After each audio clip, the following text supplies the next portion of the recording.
Greetings, the interwebs. This is Eric Grooms, the film score fanatic, coming at you with my deep thoughts and ideas. What's the word I'm looking for? Theories about Star Wars Episode 9, based on the trailer that we just watched. So let's go ahead and jump into it.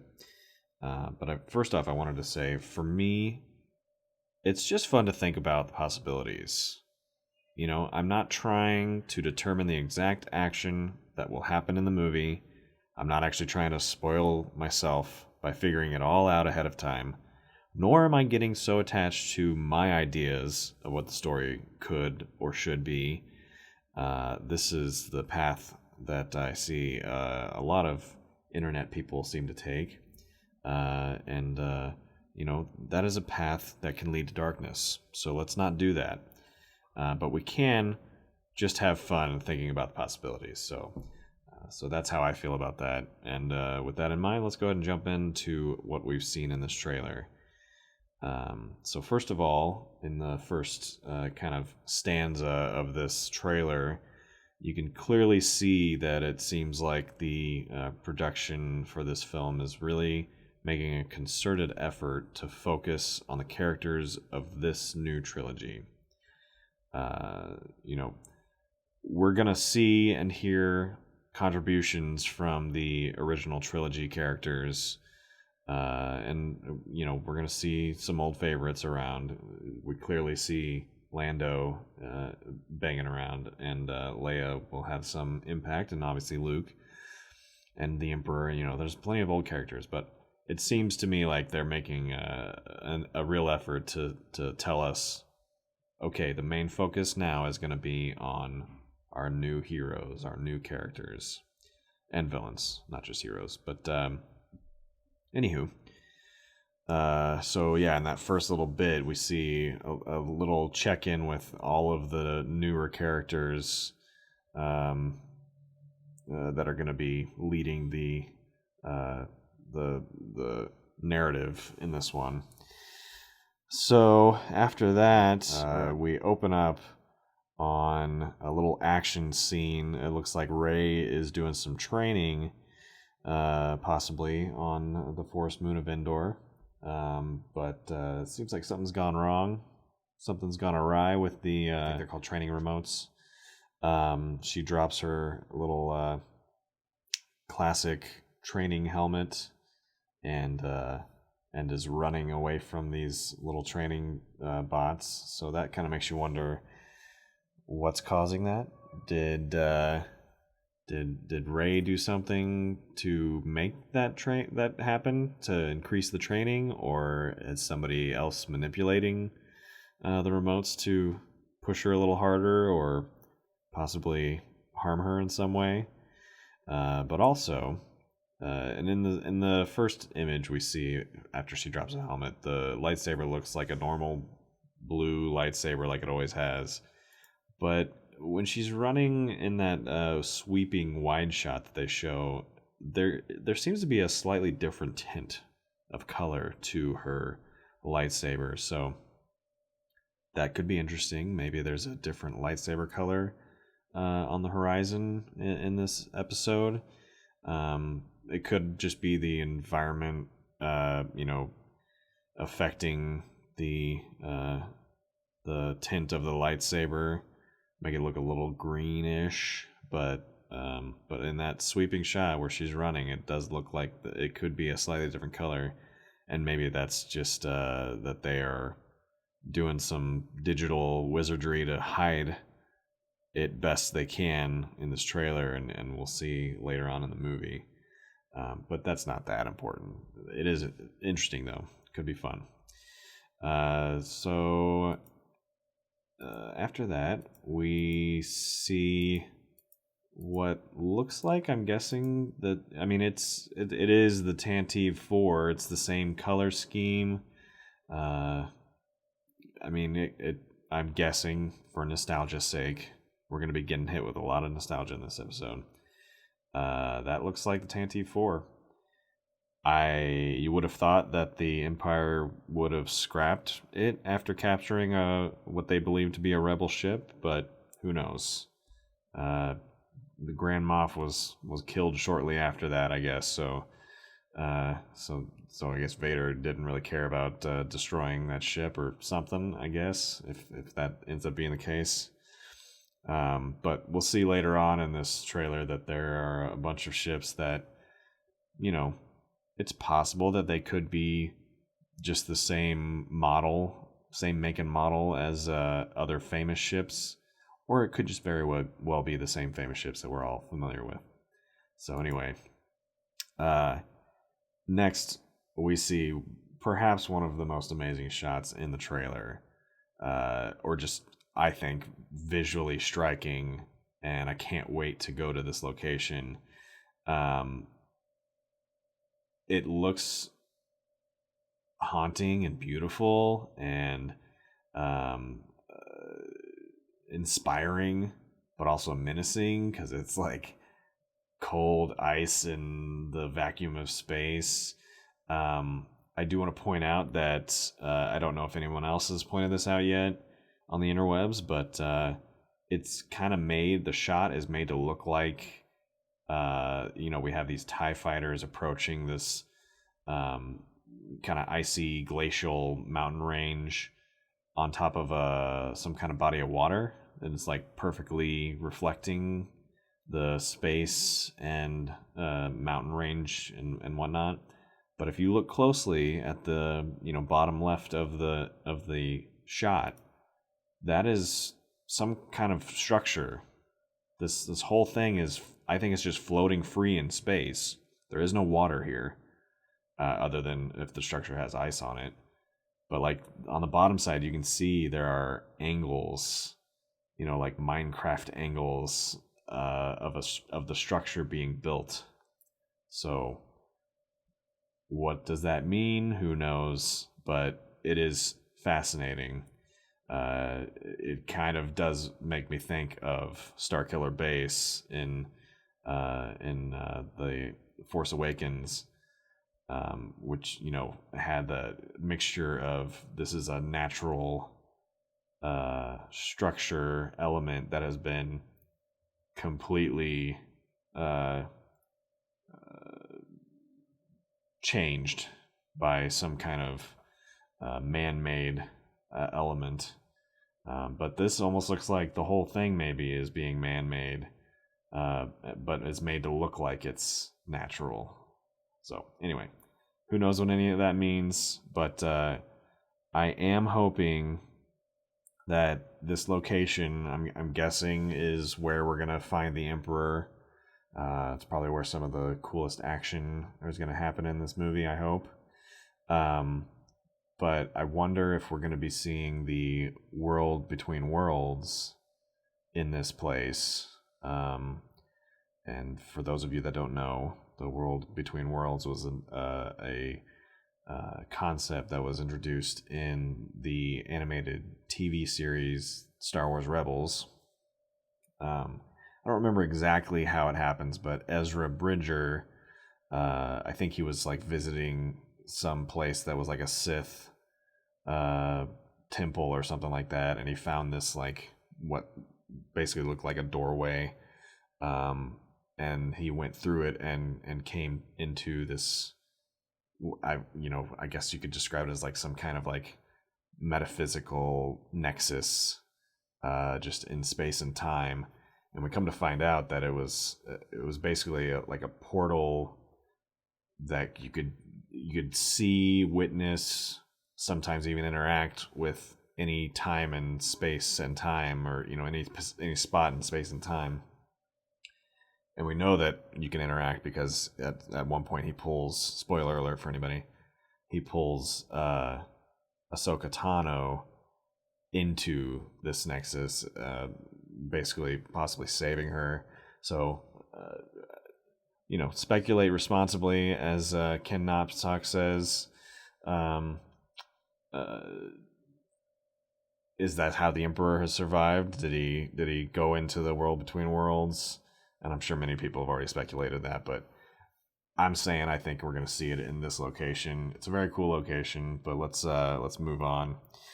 Uh, this throne looks very menacing and uncomfortable. But it clearly is based on a Ralph McQuarrie concept that was done for Return of the Jedi, and it looks awesome. And also, there's a little baby lens flare. I'm sure he's gonna hold back as much as he can, but JJ Abrams can't hold back on his lens flares. I'm not bothered by them. When they work, and sometimes you just need a lens flare.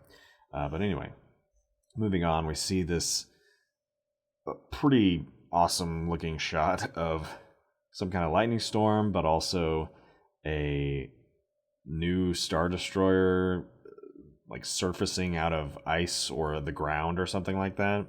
I'm guessing this is also something happening on that location that we just saw earlier. But they've got some kind of new structure on their bridge, which I find interesting. I'm eagerly await to find out what that is all about. Additionally, they've got these giant ventral cannons that we'll see later on in this little breakdown. But the next shot is the big money shot that everyone's seen and looked closely at, with all the ships and the Rebel fleet, including what appears to be the Ghost from Star Wars Rebels. Again, it could just be a similar ship, but why would they put that ship right behind the Millennium Falcon unless it's a special callback? But it could just be a special callback for the nerds like us. Yeah. If Ahsoka Tano shows up in this movie, I'm gonna lose my shit in the theater, and I'll probably have a tear in my eye, because that's just she's an awesome character, and it's a really fun little nod to the fans of all of Star Wars canon. So I guess we'll see what happens there.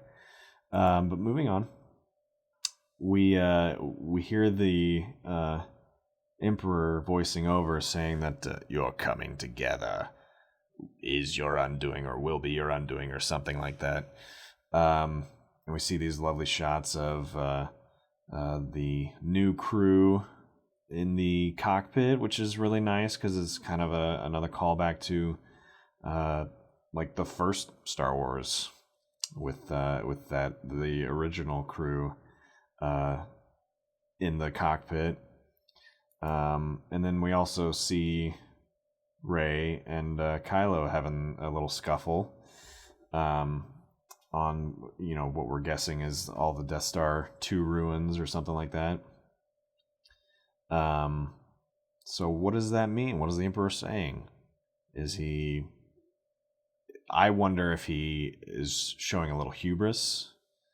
I'm wondering if the Emperor thinks that by them coming together, it makes them weaker, and therefore gives him the upper hand. But we'll see that them coming together actually makes them stronger.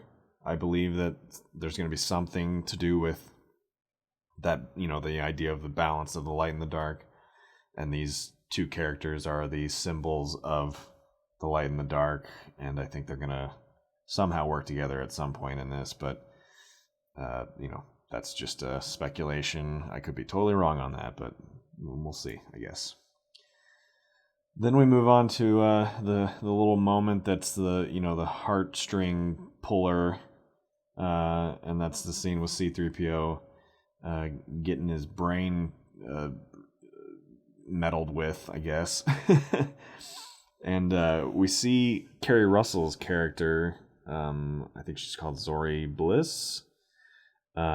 She's showing up in this moment, and we've seen in a previous image that was released that she was holding some little like golden disc relic thingy. And at the time that picture came out, I wasn't really impressed by it. Out of context, it seemed like nothing to me. But now I'm wondering if that disc is something important for 3PO, like some kind of memory disc or something like that. So it's looking like maybe 3PO has some wiped memories reinstated, or perhaps something that unleashes other abilities that we haven't seen from C3PO in the past. Perhaps like a war mode or something like that. We've seen that picture previously, or in the teaser trailer, he had red eyes when he sat up. And we also know that he's going to be taking Chewie's bandolier and bowcaster at some point. So lots of intriguing possibilities there. But he says that he wants to take one last look at his friends. Does that mean he's not going to remember them after they do this little change to his brain? Or is that because he's about to embark on some mission that possibly is going to require an ultimate sacrifice from him? And we'll come back to that a little later. So we see a little action with the boys running through some kind of probably First Order facility, I'm guessing, on a secret mission where they're shooting down some stormtroopers in the hallways, and noting that C-3PO probably has his bowcaster and bandolier. You can see that Chewie has no bandolier and is shooting some weapon that is not a bowcaster. So I think that all fits into place. And it's at this point that we start to hear a little Luke voiceover. And he says, "Confronting fear is the destiny of the Jedi." And there's this lovely moment with Rey and Leia embracing. They're not showing a lot of Leia yet in any of the trailers, and I think that's on purpose, probably because they don't have a lot to work with. They don't want to ruin whatever they do have to work with by showing it now. And also they probably just want to play it safe on showing us too much of the digital work that they've done ahead of time. And maybe they're setting us up to not be disappointed, because maybe she's not going to really be in this that much, since they kind of had a tough spot working on this. But anyway, I digress from that. Side note, I've already heard some people complaining about Luke and the fact that he says in here, confronting fear is the destiny of the Jedi. Let me just go ahead and get my thoughts out there on this. For those of you that think that Luke's actions in The Last Jedi were totally antithetical to this concept, and it makes no sense for him to be saying this now, stop. It's called character development. Sometimes people, even heroic people like Luke Skywalker, make the wrong decision in the moment. And they can grow and they can change from learning from those mistakes. Like when he said that he thought about striking down his nephew, who showed terrible signs of darkness, and then he stopped. And he was ashamed, but it was too late. He'd already made a mistake. Bad things happened. And in The Last Jedi, when he was faced with continuing to do what he had been doing, living in his shame and walling himself off from everything else, we don't know that he's totally gone. He might still be alive in some way, but he made the ultimate sacrifice to save everyone that he cared about in that moment, by doing something extremely powerful that we didn't know was even possible in the Force. So, he learned from his own mistakes, and he confronted his fear as a Jedi. So anyway, let's move on from there. Next, we see a little action shot of this, I'm guessing the beginning of the third act or end of the second act, aerial battle that we're going to see with the Y-Wing here attacking the ventral cannon on the bottom side of the of one of these Star Destroyers. I'm guessing this is Zori Bliss, Kerry Russell's character, flying this based on Lego sets that we've already seen out on the shelves. And again, you can see the kind of slight variation to the old Star Destroyers. There's that, whatever that thing is on the top of the bridge. I'm very curious to see what purpose that serves, if anything. Maybe it's just something for looks, I guess. But yeah, it looks like this is probably going to be the big threat for destruction in this episode. No more Death Stars this time. Instead, we're going to have a fleet of destroyers that all have these giant cannons that I'm guessing when they fire at the same time on the same target, it has the same effect as a Death Star cannon would. So, I mean, you got to have a big threat, so that's good, but you also have to try to, like, make it a little different. It can't just be the same thing every time. So that's what I'm thinking is happening there. Then we see this quadruped charge action, and I can't remember what the name of these horse creatures are, so forgive me about that. But two things: BB-8 can book it. I mean, if these were like real horses and they're running at full speed, and BB-8's just rolling along next to him, like, he can book it, man.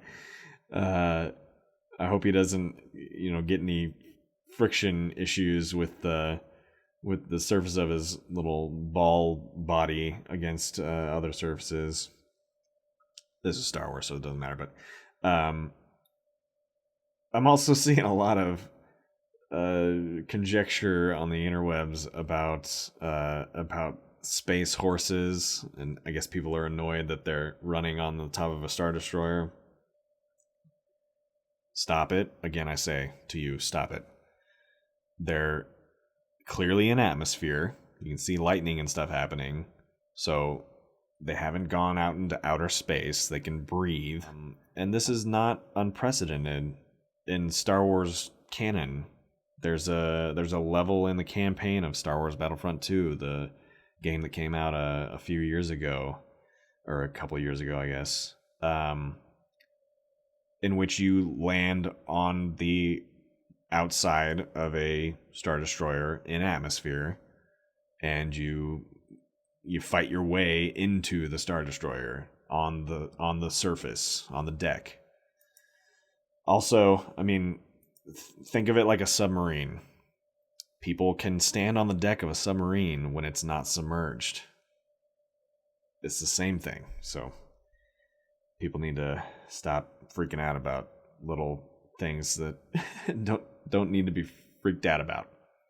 All right. We get this epic shot of Kylo and Rey in the derelict throne room, it appears to be. So that's pretty exciting, because that is also like pretty dang close to some concept we saw for The Force Awakens that ended up not being used. So that's pretty cool. And we move on to next, Finn having one of his standard yelling for Rey as he runs deals. I'm wondering what he has learned, what secrets he has that Rey doesn't know about. But you can see the new character, and forgive me, I can't remember her name right now, standing over his left shoulder. He's running after Rey and Kylo. Maybe it's just while they're fighting and he's concerned about her, or maybe she's going into the structure with Kylo and that bothers Finn. I don't know. Who knows? He cares about her a lot, and in this trailer says that the Force has brought them together, which some people I hear are speculating that maybe that's more indication that Finn has some kind of Force sensitivity. I don't think that is what that means. I think he just believes in the Force and believes that it brought them together for a reason. But we'll see. Maybe he does. I wouldn't mind it either way. But finally, we get to one of the most exciting shots in the trailer. In my opinion, one of the most exciting shots in this. What looks like some kind of clean lab room.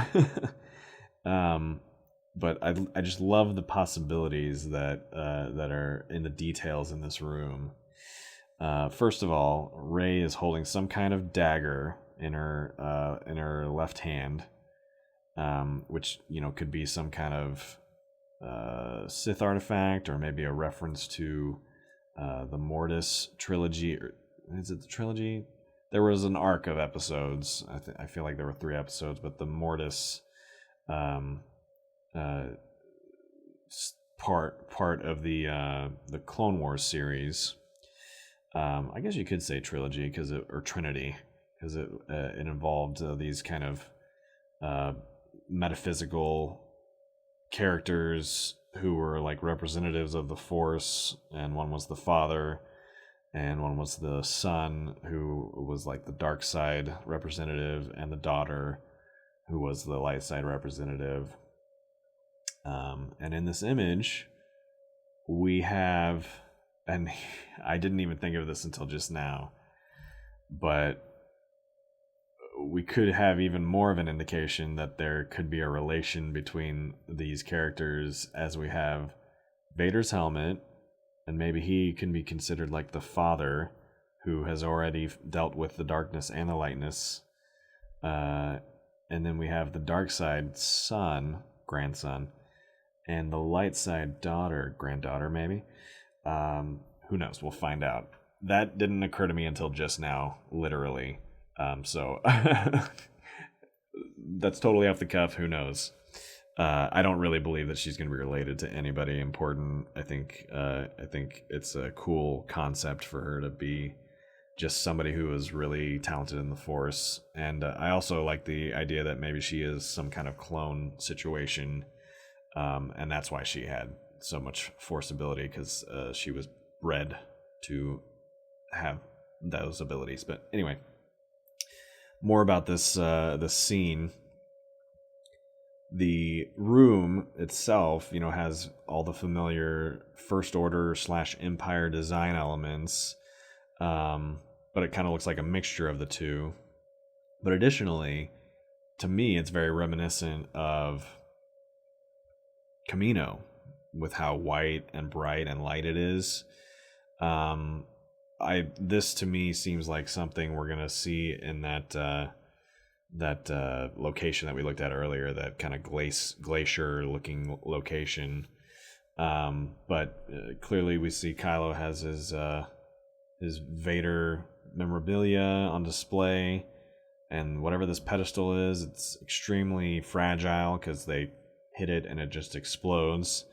But also in the background, you kind of see the shape of that kind of meditation chamber that Vader uses in Empire Strikes Back. So I'm wondering, is that indeed a meditation chamber?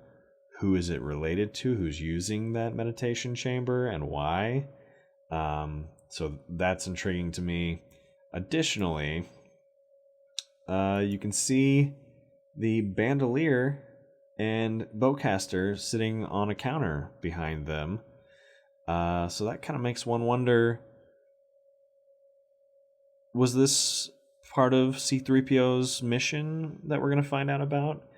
And, if that's the case, Kylo, what did you do? I swear to the Maker, if you hurt him, we're going to have more problems. You can't be redeemed if you're going to kill another major character. Perhaps C-3PO was in there and he just left it there. I don't know. We'll find out in the action in the movie. But yeah, that kind of makes you concerned. When I first saw this, I wondered if this was some kind of Force vision deal, because of the way that they like perfectly both swing at the thing and it falls apart so easily. But the closer I look at it, the more detail I see. It seems like this is actually something that is legitimately happening. But I do wonder if we're going to start seeing some more of of their interactions in the Force, like they do with their little Force Skyping. So we see this kind of another sweeping overhead shot of the charge on top of the Star Destroyer deck, and we've seen in previous trailers how massive this fleet of Star Destroyers is, but again, in here you can see just so many of them lined up. And it looks like they all have these giant cannons on the bottom. And we also see a glimpse of these new TIEs that fly by. But most importantly, and possibly the single most important shot of this entire trailer, it flies by. If you blink, it'll go by without you catching it. But we get a glimpse of the B-Wing back in action, baby.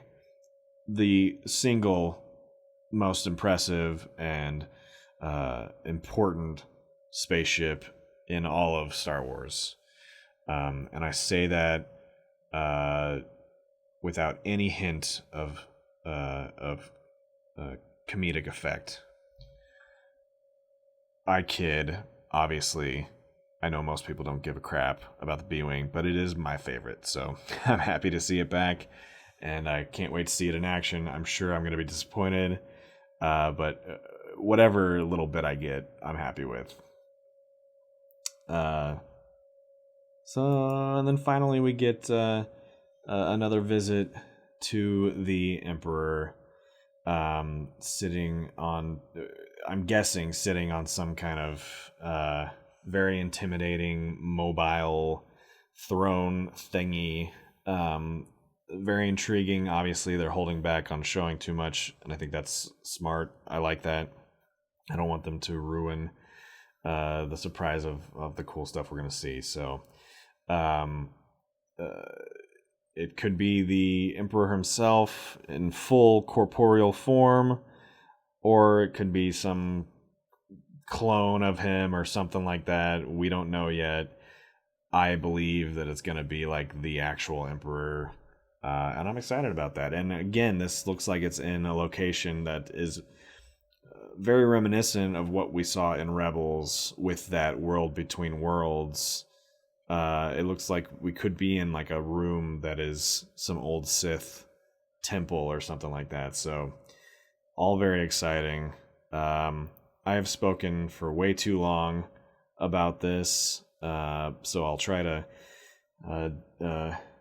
cut it off now before it gets any more long-winded than it needs to be. So another thought that I had, another theory that I have kicking around in my brain, that I forgot to mention in my main recording for this video, is the tying in with the Sith stormtrooper legions that we've seen in some of the marketing material thus far, plus all of the stuff that we're seeing with this new but also old school Imperial fleet of Star Destroyers. I also want to make the prediction that I think it's very possible that we see the return, at least the return in canon, but the first appearance on the big screen of the one and only Grand Admiral Thrawn. For those that aren't familiar, he is a character that was part of the old school expanded universe, now is considered Legends in canon. Fan favorite character, and he was brought into the Star Wars Rebels animated TV serial and for the rebellion at that time in the storyline, and the end of his time on that show was an open question mark. He through some Star Wars sci-fi stuff, he was launched into space, into the unknown regions, never to be seen again. But I think he is alive and well, or was alive and well, in the unknown regions for a long time. And he is a tactical genius. That's what his character is known for. So, an impressive stature in the Imperial hierarchy. And so, I think it's very likely that we see him in this movie as somebody who ties back to some canon thoughts and concepts in the old empire. So I'm excited about that, and I just wanted to make sure I got that recorded and out there. So, if and when Grand Admiral shows up in the Rise of Skywalker, you can all rest assured that you heard it here first, and I'll get credit for being a genius. So, but yeah, let me know what you think in the comments down below. Do you agree with any of my thoughts? Am I crazy? And as I say, be responsible about your theorizing, and don't get too attached to any idea that you come up with. Just have fun with it. So I hope you've enjoyed my speculation, and maybe it's inspired you to think about what you're seeing in this trailer, and hopefully it gets you excited for the movie when it comes out in December. But basically, talk to me. Tell me what you think. I want to have discussions about it because I love it. So, I've been Eric Grooms, the film score fanatic. I hope you enjoyed. Please like and comment and subscribe. And I appreciate any feedback and interaction I can get from you. I'll see you next time, and may the force be with you always.